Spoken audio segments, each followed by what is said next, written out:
Foodies Academy.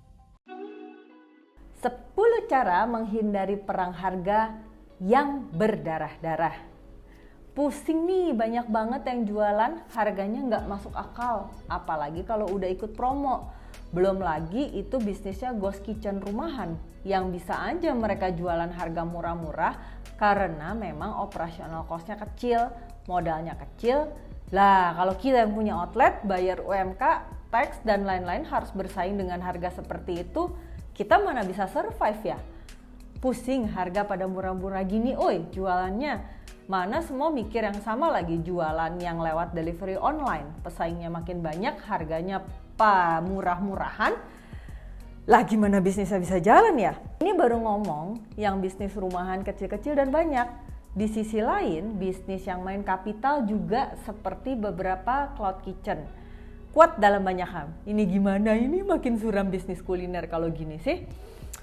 Nah, mengalami langsung nggak sih teman-teman kalimat-kalimat tadi yang aku bilang? Lah, kok yang salah yang bisnis kecil-kecil rumahan yang banyak itu ya? Lah, kok yang disalahkan delivery online yang nge-charge biaya nggak kira-kira itu?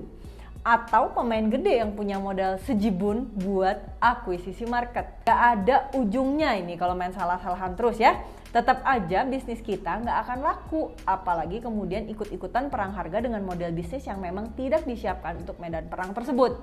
Kecuali memang kita nyiapin bisnis model untuk perang harga ini. Ini ceritanya jadi beda.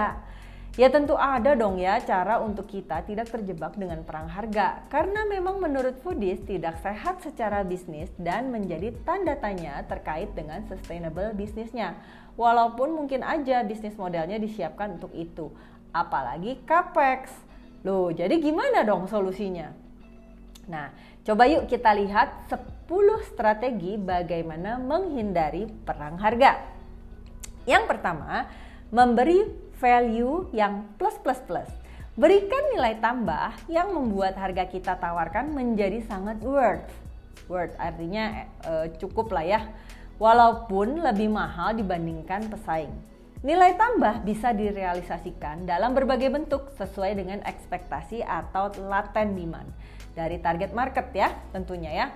Contohnya kita menjual kopi dengan nilai tambah kopi kita punya traceability atau blockchain seperti Blue Korinci Coffee. Atau misalnya kita menjual nasi padang dengan nilai tambah tempat yang super keren dan nyaman misalnya seperti Padang Merdeka. Yang kedua, strong brand positioning. Membangun brand positioning yang kuat juga merupakan cara paling efektif untuk menghindari perang harga. Ketika brand lain berlomba-lomba menjual harga murah untuk di set box, Bittersweet by Najla malah tidak tertarik masuk ke perang harga ini. Mereka konsisten membangun brand positioningnya di berbagai media, khususnya TikTok sebagai brand yang berkualitas, kekinian, serta didukung oleh brand yang kuat secara konsep, serta viral tentunya. Yang ketiga, alternative sales channel. Ketika pesaing produknya hanya bisa didapatkan lewat delivery online, kita siapin nih alternatif sales channel yang mempermudah konsumen membeli produk kita di mana aja. Misalnya melalui WA bisnis, melalui e-commerce, melalui agen atau reseller, dan lain sebagainya.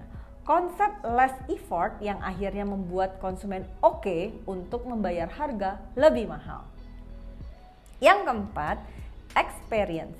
Jangan hanya menjual produk, tapi jualah sesuatu yang terkait dengan pengalaman yang membuat harga tidak relevan. Ketika datang untuk ngopi nih ya, misalnya di Arabica di berbagai negara termasuk Indonesia ya misalnya ya, kita udah tahu harga kopi mereka mahal. Arabica di sini yang logonya persen ya teman-teman ya. Tapi tentunya ketika kita tahu harga kopi mereka mahal, it's okay. Karena feel yang berbeda ketika menikmati kopi Arabica ini. Bukan hanya segelas kopi yang enak, karena kalau cuma kopi enak, banyak yang lebih enak di Indonesia tentunya ya. Menurut pendapat pribadi loh ini ya.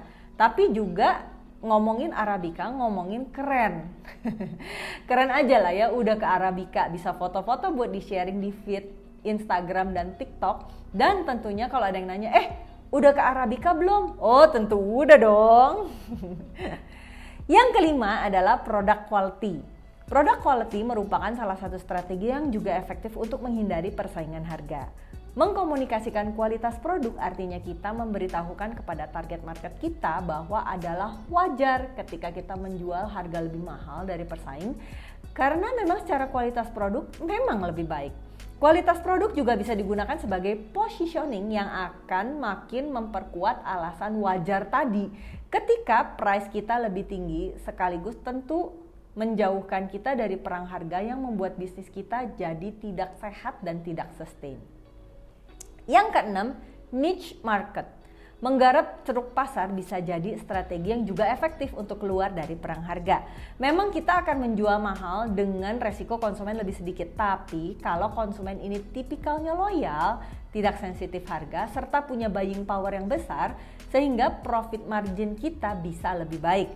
Why not kan ya? Strategi ini juga bisa dieksekusi dengan pendekatan new brand atau brand baru kalau kita lihat brand yang sekarang misalnya sudah mentok dan nggak bisa dinaikkan harganya lagi karena udah terlanjur nih image-nya murah misalnya ya. Contoh nih misalnya Starbucks Coffee sekarang punya Starbucks Reserve. Yang ketujuh, new product. Dalam menghindari perang harga, kita juga bisa menciptakan atau meluncurkan menu baru yang APC atau average per cek lebih mahal dengan dibuat lebih spesial menunya. Misalnya kita biasa jualan nasi goreng ya dengan harga rata-rata 20 ribuan. Nah, untuk bisa meningkatkan APC serta juga lepas dari perang harga, kita mencoba menjual menu nasgor yang lebih premium. Misalnya nasgor sei, nasgor salmon yang harganya misalnya 40 ribu ke atas. Kalau hal ini berhasil berarti memang ada marketnya, serta kita bisa keluar dari jebakan perang harga yang gak akan pernah selesai. Yang kedelapan, irrelevant competition. Buat kompetitor kita kelihatan tidak relevan sehingga biarpun mereka menjual dengan harga lebih murah, tapi tetap akhirnya pilihan target market membelinya di brand kita. Contohnya buat campaign yang mengesankan kalau coffee shop kita tempat kekinian yang banyak didatangi anak-anak Gen Z. Sementara kita sisipkan, dikomunikasikan ya, kalau tempat kompetitor kita ya jadul, kagak kekinian lagi. Cara lain yang juga soft misalnya dalam penggunaan media dan konten. Di zaman TikTok era seperti sekarang ya, coba teman-teman garap maksimal komunikasi di platform ini. Sehingga target market taunya yang brand teman-teman, kalau brand lain ya jadul, coba ngertinya Instagram aja misalnya. Yang kesembilan, customer relationship management. Nah, ini langkah yang sangat strategik dalam menghindari perang harga dengan kompetitor. Kelolalah konsumen kita, berikan benefit-benefit tambahan misalnya layanan antar free khusus konsumen yang pernah belanja. Berikan kejutan misalnya ucapan ulang tahun. Berikan voucher khusus karena mereka sudah menjadi konsumen loyal. Sehingga mereka pada akhirnya tidak keberatan untuk membayar lebih mahal karena semua kegiatan CRM yang kita lakukan tersebut. Yang ke-10, packaging dan konsep. Terakhir mungkin yang paling sering kita lihat dan alami di mana kita membayar sesuatu karena packagingnya keren dan beda banget. Padahal kalau ngomongin isi sih ya sama-sama aja. Atau misalnya ada tempat kopi yang menjual harga 15.000, tapi ada juga yang menjualnya 40.000. Karena memang secara konsep tempatnya keren banget atau enak banget sehingga akhirnya harga lebih mahal pun tidak jadi masalah untuk konsumen. Nah, semoga 10 strategi di atas bisa menjadi inspirasi dan ide untuk teman-teman untuk bisa menghindari perang harga yang membuat bisnis kita semakin tidak sehat serta membuat bisnis kita tidak sustain ke depannya.